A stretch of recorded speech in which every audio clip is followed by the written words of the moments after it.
So we're here at Blackburn Football Club. We're looking out on the pitch. I'm here with John Fensom. How is your show going so far? No, it's really well. It's you never know, and but this show is my second one. Yeah. My first one was in 2017, and that was the 2-day one, which I don't think they did too many of. No, they just did the one, I believe. And this one is there's a lot of love in the room. Yeah. And it's it is a family fun day. Do you get out to many events? Not too many. I've done the last one I did. Wasn't this?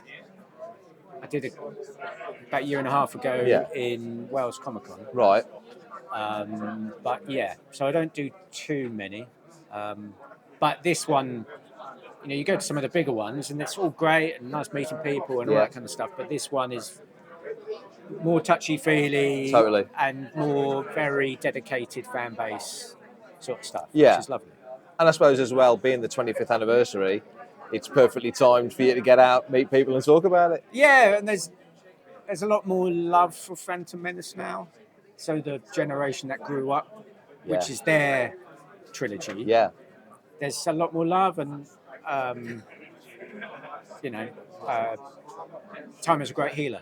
So people's initial disappointment, people go, oh, actually, it's not so bad. But there's a lot more love for them now. Yeah. And it's just bonkers. It's bonkers it was 25 years ago. It's bonkers that it was 27 years ago. I was going to say, 97 you filmed, didn't you? Yeah. So that's a bit bonkers. I was 18. Yeah. How did it come to you? How did this roll along for you?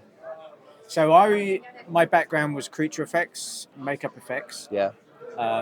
So I'd done a few feature films. One, I'd worked with John Coppinger before. Yeah. We did The Fifth Element together, and then we ended up on Phantom Menace, and so I'd done work with Nick Dudman a number of times. Yeah. So he brought us on, and then in the first day of pre-production that we came in, we had a little tour of Leavesden and what we were doing, and then there was a wall of characters. Yeah. And he said some of you are going to be in these. Yeah. Just to, I don't know why, because I'm sure they could afford to put any person in there. Yeah.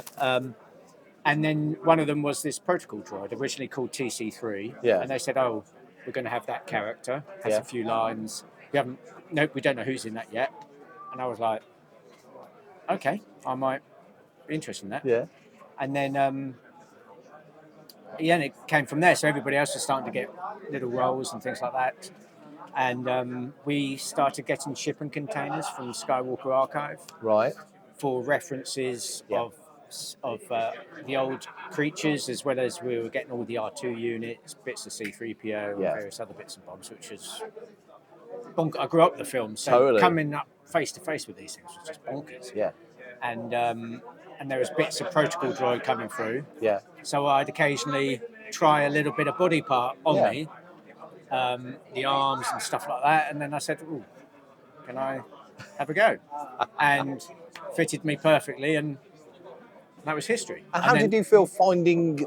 Because there's a very specific movement to a protocol droid. So how did you finding that, if that makes sense? You get a little bit of help from the costume itself. Yes, pinch points and stuff. Yeah, and it's pretty hard rubber pants you have on, so it's pretty restrictive.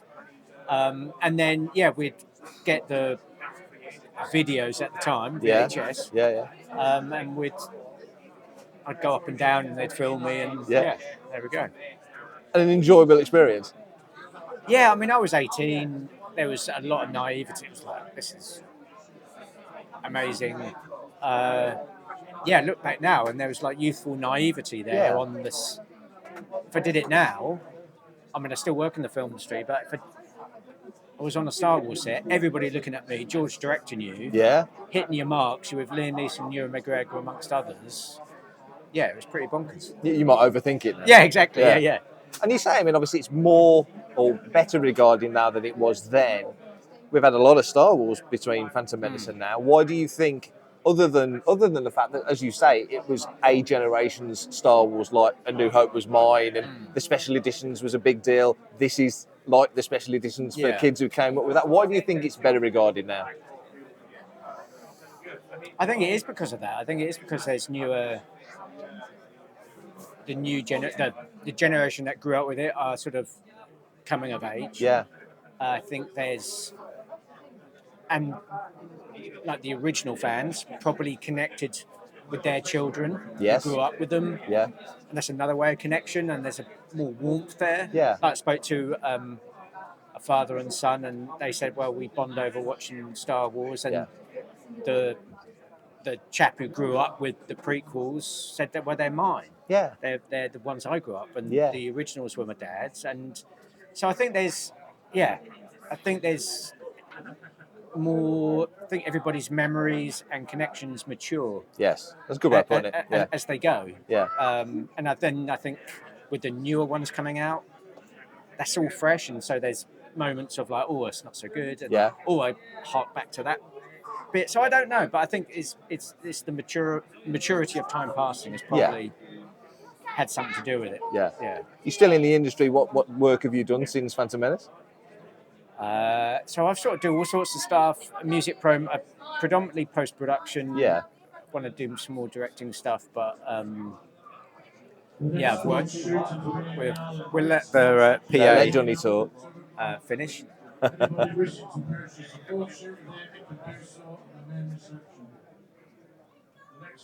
He's still going.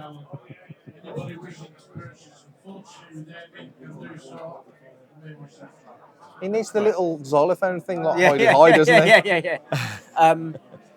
So I've done. I work on all sorts of things. Other feature films, short films, promos, documentaries. So all sorts of stuff. Yeah. But a great thing to have in your back pocket to say, "I was TC-14." Yeah. No, it's bonkers. It's brilliant. Yeah, it's and my relationship with it has matured a lot more now. Yeah. Because when it first came out and it didn't have the greatest of love, there was a bit like, oh, okay. Yeah. But now I start feeling more appreciation for that experience and more appreciation connecting with other people that enjoy it now. So when you first do these things, it's a bit of a strange experience. Sure.